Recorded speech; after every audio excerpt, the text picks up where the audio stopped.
On January 20, 2026, the United Nations made an announcement that bypassed standard environmental metrics. They formally declared the Earth has entered global water bankruptcy. For decades, scientists and politicians used terms like water crisis or water stress. The shift to bankruptcy was a deliberate choice by the UN University's researchers to describe a permanent mathematical reality. In a crisis, a system suffers a shock and eventually recovers. You mitigate the damage and the water returns. In a bankruptcy, the debt is permanent. The glaciers are gone, the underground aquifers are completely depleted. The baseline you relied on is destroyed. The math dictates that 40% of the global population will face serious water scarcity by 2040. In 2023 alone, recorded water-related conflicts jumped 50% in a single year, rising from 231 to 347 incidents. By 2026, the Eurasia Group moved the water out of the humanitarian category and placed it firmly in their top 10 global risks. They classified it specifically as a strategic weapon.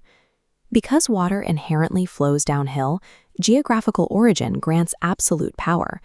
Nations that sit at the top of a river basin can utilize standard infrastructure, like dams, as geopolitical artillery against the countries below them.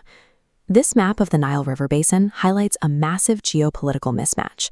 11 countries share the longest river in the world, but 85% of its water originates in the highlands of exactly one nation, Ethiopia. Follow that flow north to the end of the line, and you find Egypt's absolute vulnerability. 114 million people live in a desert, completely reliant on the Nile for 97% of their renewable fresh water. If the river fails, the nation fails. To secure the necessary electricity for tens of millions of its citizens, Ethiopia recently inaugurated the Grand Ethiopian Renaissance Dam, or GERD, a 5,150-megawatt hydroelectric power project built entirely without international consensus. 14 years of negotiations between the nations have yielded exactly 0 binding agreements. For Egypt, the dam represents a threat to their survival.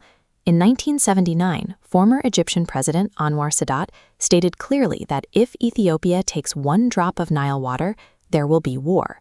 When a nation's absolute survival depends on a river they do not physically control, routine upstream operations, like deciding how quickly to fill a reservoir, become de facto acts of war. Moving east to the Indus River Basin, we find what was widely considered history's most durable water-sharing agreement, the 1960 Indus Waters Treaty. Brokered by the World Bank, this treaty divided 6 rivers between India and Pakistan. Despite deep hostility, this agreement survived for 65 years, holding through 2 active wars and multiple nuclear standoffs without a single violation. That stability broke in April 2025. Following a terrorist attack in Kashmir that killed Indian tourists, India launched airstrikes and formally suspended the Indus Waters Treaty. Looking at this vector map of the Indus system, you can see India's geographic leverage. India controls the headwaters. By withdrawing from the treaty, India legally and physically threatens the water that supplies approximately 80% of Pakistan's agriculture.